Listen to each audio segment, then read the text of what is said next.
How many flaws must a movie have before it's considered bad?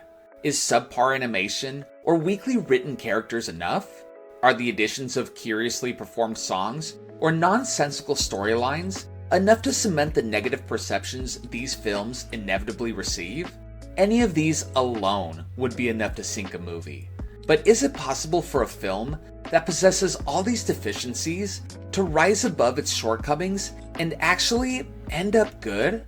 Take, for example, the 1991 Australian animated film The Magic Riddle, about a girl named Cindy who's abused by her evil stepfamily and winds up encountering Pinocchio, the seven dwarves, the big bad wolf, and a host of other folkloric personalities.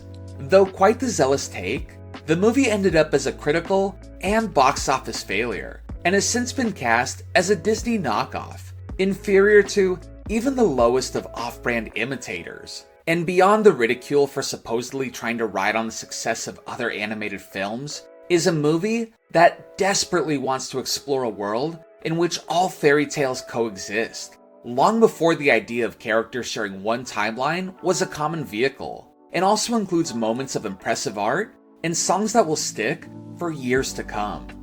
While no denying the film borrows from many greater works, it also forges its own path, embarking on a journey that flashes aspirations of wanting to do something more than is attributed. It's a peculiar movie divided upon itself that both borrows and builds on its own legend as well as the legends of others. Let's take a look at this movie and see if we can decipher the Magic Riddle.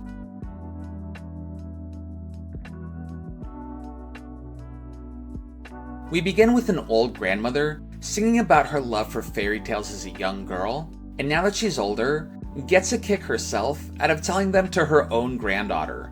It's a surprisingly sweet song, laced with maternal warmth. When a smaller or independent studio produces a cartoon, you never know how high the standard of quality control will be, and there are plenty of examples of unpolished musical numbers out there. So the fact we have an opening song that, while perhaps not as refined as something from a larger studio, still captures that magical feeling, it's starting out the adventure on a positive note. The story she tells opens on a girl named Cindy driving her horse-drawn cart through a rainstorm, navigating her way through a beautifully crafted forest that resembles the incredible outdoor scenery found in Disney's The Fox and the Hound. That movie contains some of my favorite hand-drawn landscapes, and for the environment here to be emulating that same level of workmanship, it's impressive to say the least. The horse, spooked by the thunder, bucks Cindy off, who crashes through a bridge, clutching on for dear life. Her screams for help catch the attention of a man named Phillip, who rides to her rescue, and it's here where the first cracks in the film's integrity begin to show. I love the art style for Cindy as she hangs off the bridge. Her face is angular and balanced, looking especially striking when her head is tilted up, and her outfit is a fashion-forward one. Her pants are supposed to be patchworked hand-me-downs, but they look like fashionable blue jeans. And with that shoulderless shirt, she's more stylish than any Disney princess to date. With a cascading head of black hair, a color less common among leading females in the genre, her design makes her stand out greatly from the rest of the cast. When Phillip arrives on the scene, though, is when the artwork starts to lose these intricacies.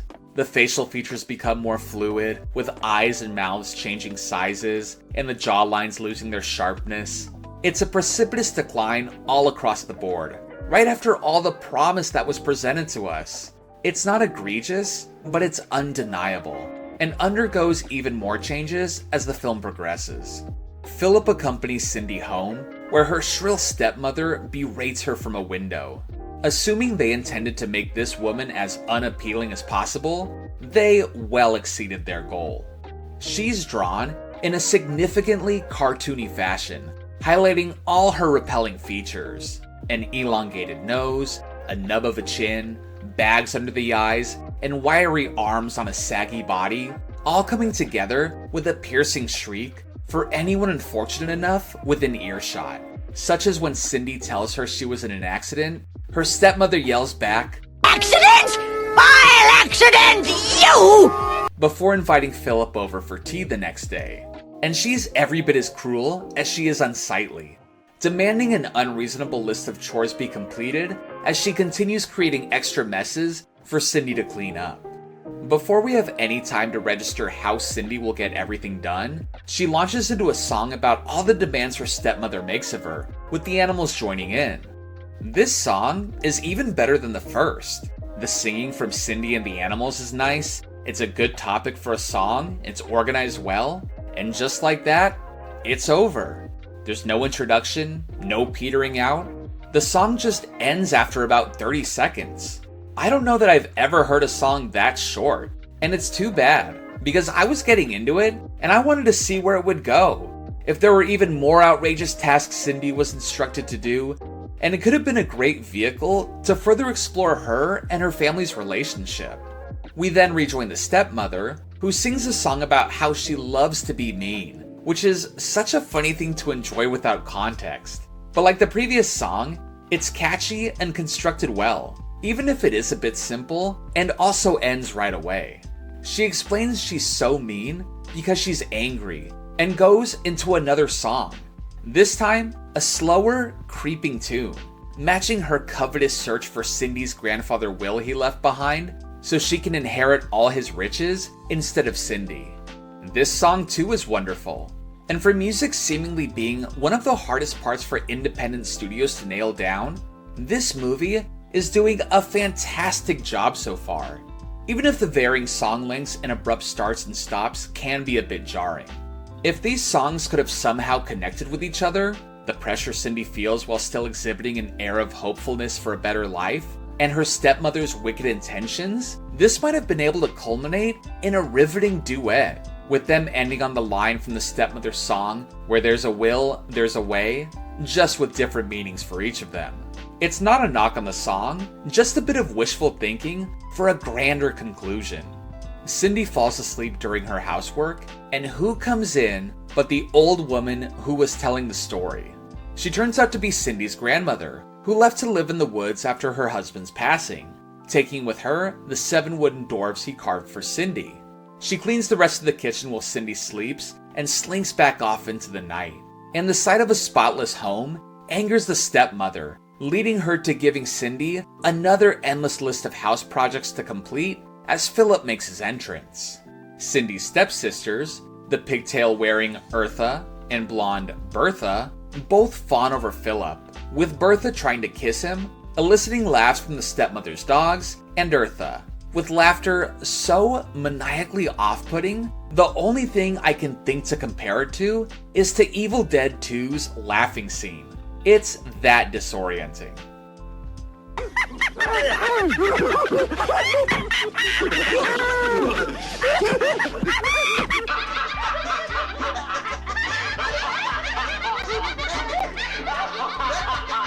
The two sisters sing to Phillip about how enticing they are, appropriately dispelled by their own actions, and Bertha's singing voice in particular.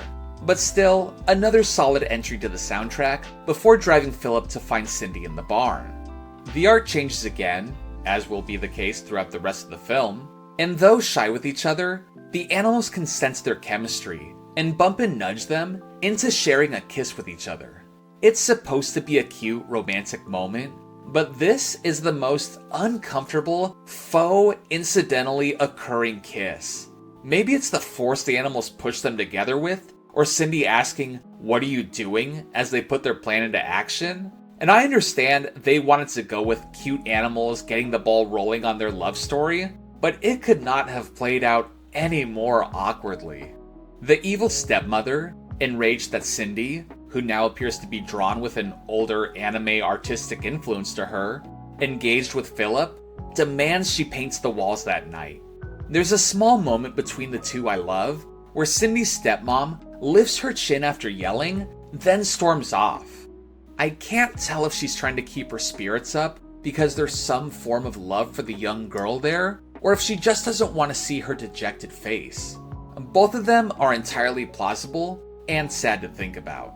That night as Cindy cleans, now looking entirely out of a Japanese cartoon in the unexpectedly well-lit space, takes out her music box and watches the two figurines dance, turning into her and Phillip. It's a peaceful tune, which would have been an excellent place for a tender song about her crush on Phillip or her ideal life to go along with some of the best animation in the film, but instead, she gently falls asleep as the music ends. Once again, her grandmother returns, but is chased out of the house by the stepmother, while Eartha reveals the truth to Cindy about her newly discovered family member. As Eartha encourages Cindy to take a little red hood into the woods to find her grandmother, the stepmother performs a creepy spell to conjure up help from beyond her mirror on how to capture the old woman and prevent Cindy from finding the will. At her forest home, Grandma is surrounded by the wooden dwarves, whose woodlines look incredible, and sings a quick song that reminds her of her late husband's hint as to where the will is, with the clue being only Pinocchio knows. But before she can act on her recollection, she's captured by the stepmother and whisked away to the castle of 100 doors. Cindy walks through the forest in her red hood and is approached by a wolf, who points her to the direction of her grandma's house. The stepmother, playing the part of the wolf, scares Cindy out of the house in hopes of her never returning to see her grandmother, which leads Cindy to reflect by the pond, where she comes across an ugly duckling. And this may be my favorite song, her relating to the duck being mistreated and wishing to become a swan someday. It has an uplifting melody, a nice message, and her voice sounds the best here. Phillip comes upon her and gives her his ring, before her stepmother ushers her off to the barn back home. As Cindy weeps, she learns that the wolf was actually somebody in a costume, and sings a song about the story of the three little pigs. This feels like the most conventional song, at least from how the visuals are executed with the song itself, and it's a joy to follow along. It would fit in great with a collection of preschool songs, and that's meant as a compliment. It's bouncy, the shooby-dooby-doo-doo is endlessly repeatable, and all adds up to a happy little jaunt. I know the songs in this movie aren't incredibly profound epics by a mile, but not every movie needs to have them. It's perfectly valid to have musical numbers that are just there to entertain and offer something to hum later, and this film has an abundance of them. After the song, Cindy returns to her grandmother's house, where kissing the wooden dwarves on the heads brings them back to life, with the eighth figure brought back being Pinocchio, who sounds exactly like Daffy Duck. Alright, what's his name? This is such a cool way to integrate everyone. At a time now where shared universes are Hollywood's favorite trend, this went all the way into incorporating every fairy tale into one contained story. None of them have any complex backstories, but it's actually refreshing to not have the runtime taken up by needless details. And I'd like to see more crossover style stories handled in this kind of uncomplicated way. The dwarves decide to try and rescue Grandma, while Pinocchio watches over Cindy, and back home, her stepmother finds Cindy's music box and decides to lure Cindy back by planning a masquerade ball, after ruthlessly stomping the music box into oblivion. The sound of it exploding and how she has no regret for Cindy's only possession is so merciless, I can't help but laugh at her downright evil action. As Cindy and Pinocchio wait for updates from the dwarves, he asks the most out-of-nowhere conversation starter, questioning Cindy if she's in love with him, which is a pretty unusual question for having met only a few minutes ago. In an effort to humor him, I'm assuming, she says she does love him, though her heart belongs to Phillip. I find the whole interaction hilarious. I know it's a way for him to appear rambunctious and lovelorn, and for her to admit her feelings, but there had to be a better way of writing the conversation than this. The dwarves return and bring news of the masked ball, making her a snow white dress and using Pinocchio's shoes. And I'm still loving all the ways they're incorporating every single fairy tale into here, especially when they take more liberties with the source material, such as when they decide she must ride to the ball in style, so they make her a swan carriage made of snow. Its only drawback being, it will melt at midnight, for no reason given whatsoever. And before they head out, one of the dwarves pours snow on her head, and it magically turns into a mask and tiara, which I found to be very neat, and makes me wish we could have seen how the carriage came together. They arrive at the party, and Pinocchio dances with Eartha. But one thing I've noticed about Pinocchio here that I've never seen anywhere else is that when he lies, his nose doesn't grow. He lies all the time too, saying he's the best dancer in the world and calling Eartha a really pretty girl. His nose does wiggle, but never extends, so unless he's telling the truth all the time, they must have not understood that having a big nose isn't what makes him Pinocchio, it's that it grows is what makes the character unique. Cindy and Phillip dance until the clock strikes midnight when she runs out, leaving Pinocchio's shoe behind, just like in the story of Cinderella, which Eartha takes and vows to use to find her new love, Pinocchio. Phillip rides to the snow the next day to find Cindy, singing another cute song about trying to find the girl in the snow white dress. The song is a bit confusing because he sings about not knowing who that girl was, but he very clearly is aware it's Cindy based on him noticing the ring she was wearing. I'm assuming he means he wasn't aware Cindy had that sort of beauty in her. It's still unclear, but it's amazing what a good song will help you overlook. Back at Grandma's, Pinocchio gets in a fight with a butterfly, questionably threatening to sit on its face if he catches it, but bumps into his wicked stepmother, who pretends to be his mother in order to find Cindy. Meanwhile, the dwarves arrive at the castle of 100 doors, and the kaleidoscope effects used to make the hall seem endless is quietly sinister, punctuated with the funny reference to MC Escher's relativity. The disguised stepmom uses a poison apple to put Cindy in a hypnotized slumber, while Pinocchio accidentally sends who he believes to be his mother to the bottom of the well, then runs to the castle to get help. A scene of everyone trying to find each other ensues, which lasts for over a minute and a half, and is nothing more than the characters walking around, screaming that they're looking for each other. They all find each other in the middle of the castle for an incredibly disappointing escape. All they do is follow a loose thread from Pinocchio's shoe in Hansel and Gretel fashion. For a castle that had this notorious reputation and was made to actually look intimidating, it's a bit of a letdown how they get out, but honestly, both completely surprises me and doesn't surprise me at all. They find Cindy still asleep, but is awoken by Philip's kiss, who proceeds to ask her to marry him.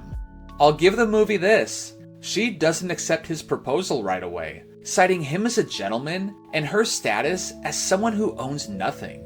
But it just so happens that the grandmother remembers the Magic Riddle's answer.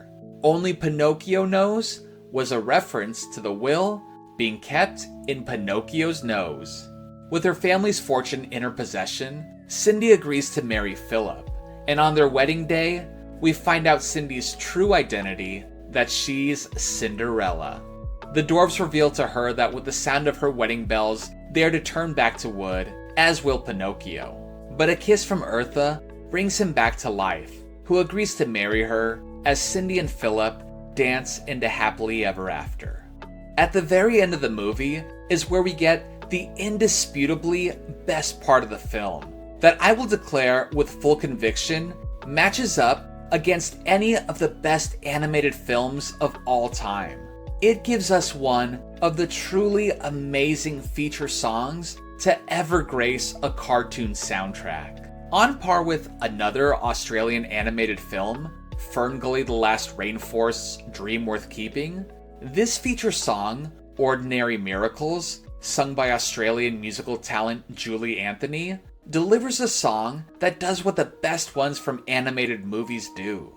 It lives as not just an amazing song from an animated film, but as an amazing song on its own. The gorgeous instrumentation and Anthony's powerful performance come together to make this one of my favorites to ever appear in a cartoon. And if there's one piece from the movie that lives on, please let it be this one.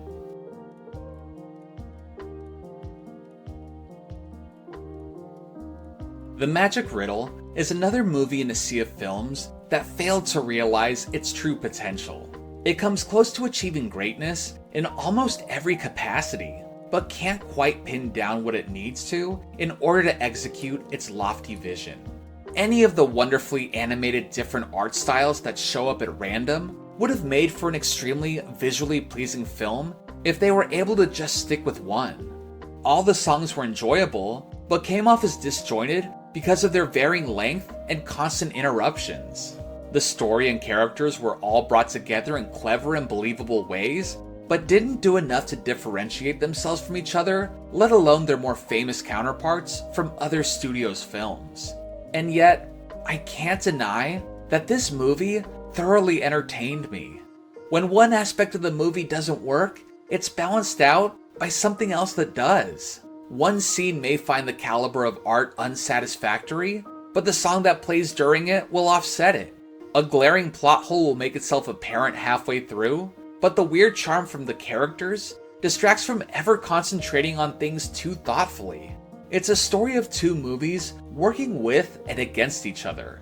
The lows offer a sobering reminder of the limitations in the writing and overall execution of the film, while the highs offer a glimpse into the potential classic this movie may have ended up had things turned out a little differently.